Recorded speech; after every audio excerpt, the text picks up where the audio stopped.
Class 7, lesson number 3 of your English. The wheat is cheaper. ये story 2 parts में है, तो आज का पहला पार्ट है the wheat is cheaper part 1, यानी गेहूँ सस्ता है. One evening Ravi and Ashok went to see David Smith. एक दिन रवि और अशोक डेविड स्मिथ को देखने गए. David's father mister Smith is an Englishman, यानी कि जो डेविड के पिताजी हैं मिस्टर स्मिथ वो एक विदेशी हैं. He has travelled widely and now he is working in India, यानी उन्होंने बहुत ट्रैवल करा है और अब वो इंडिया में काम कर रहे हैं. Ashok and Ravi met David only a few days ago but the three boy now meet almost every day, यानी कि अभी कुछ दिन पहले ही ये लोग मिले हैं, लेकिन आजकल ये लोग रोज़ मिलते हैं. That evening the boys started talking about stories. तो उस शाम जब ये तीनों बैठे थे तो ये बैठकर स्टोरीज़ के बारे में यानी कहानियाँ सुनाने लगे.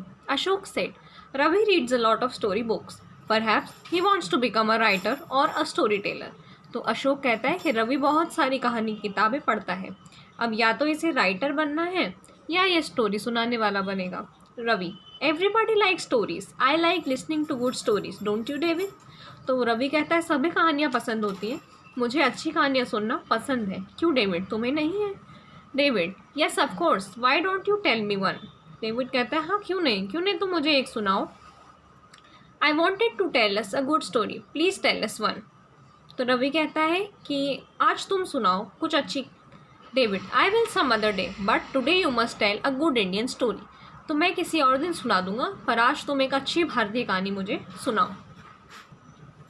All right, I will spend my last summer vacation with my grandfather in his village. तो वो कहता है चलो मैं सुनाता हूँ. पिछली गर्मियों की छुट्टी में मैं मेरे दादाजी के साथ उनके गांव गया था. He used to tell me at least one story every night. और वो हर रात मुझे एक कहानी सुनाते थे. I'll tell you one of those stories today. मैं तुम्हें उसमें से एक कहानी सुनाऊँगा. Ashok what is the story called? Story का नाम क्या है? The wheat is cheaper, यानी गेहूँ सस्ता है. Cheaper than what, यानी किससे सस्ता? That you must tell me after listening to the story. This is how it goes. तो वो बोलता है अब ये तो तुम मुझे कहानी सुनने के बाद बताना. और ऐसे कहानी शुरू होती.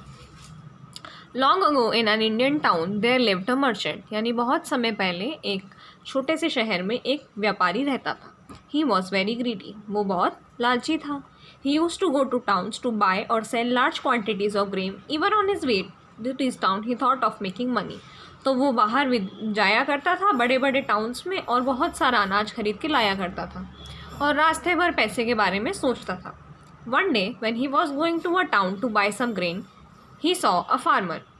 तो एक बार जब वो किसी शहर जा रहा था ग्रेन खरीदने तो उसे एक किसान दिखाई दिया सम डिस्टेंस अवे, यानी कुछ ही दूरी पर.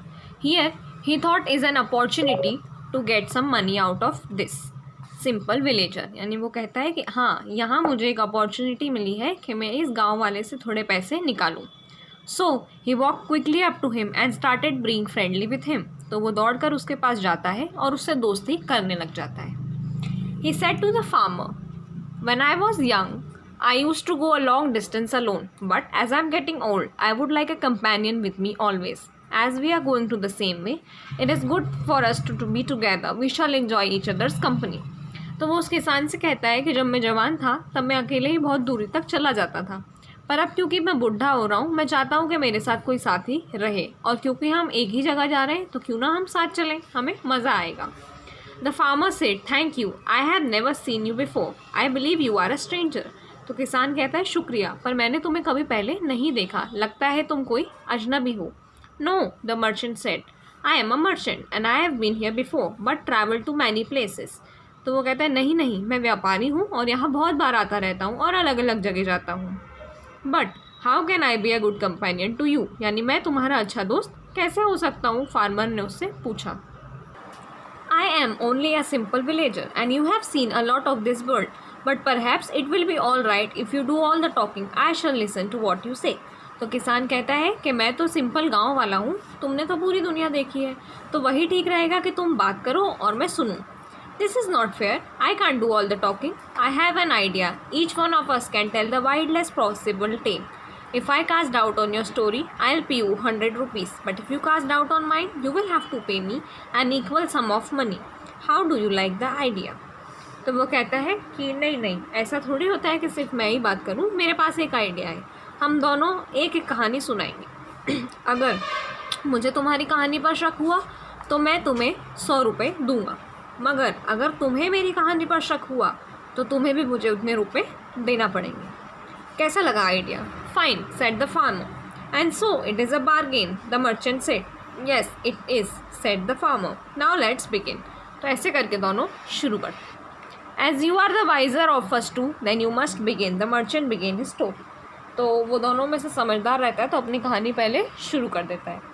As I was going along this road one day, I saw a merchant with long train of camels. There were 101 camels and each one of them was loaded with large quantities of grain.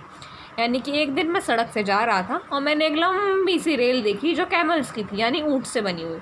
101 camels थे जो grain से लदे हुए थे। Farmer said, I have seen trains of camel myself and they are very often loaded with heavy goods. Merchant added, all the camels were tied together with ropes, nose to tail. It was long train, about half a mile. Good, it must have been a fine sight. And then, asked the farmer. तो किसान कहते हैं हाँ, इसमें कोई बड़ी बात नहीं, मैंने भी देखा है। Merchant continued, and then a kite flew down on the first camel and carried him off. But as all the camels were tied together, all the other camels were carried up with him. What do you say to that? तो वो कहता है फिर एक पतंग आई जो पहले वाले ऊँट को उड़ाकर ले जाने लगी, पर क्योंकि सारे ऊँट बंधे हुए थे तो सारे ऊँट उस एक पतंग के साथ उड़ के चले गए। अब तुम्हारा क्या कहना है? Farmer said, it must have been a very strong kite. तो किसान कहते हैं हाँ, तो पतंग काफ़ी मजबूत रही होगी। Do you doubt it? Asked the merchant. तो कहता है क्या तुम्हें शक हो रहा है? तो फार्मर कहते हैं नहीं, मुझे क्यों शक होगा। Now the merchant was disappointed but he decided to make another attempt to get the 100 rupees. He continued.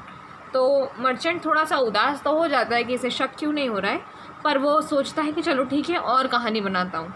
He continued, a princess was sitting in her garden and a maid was combing her hair.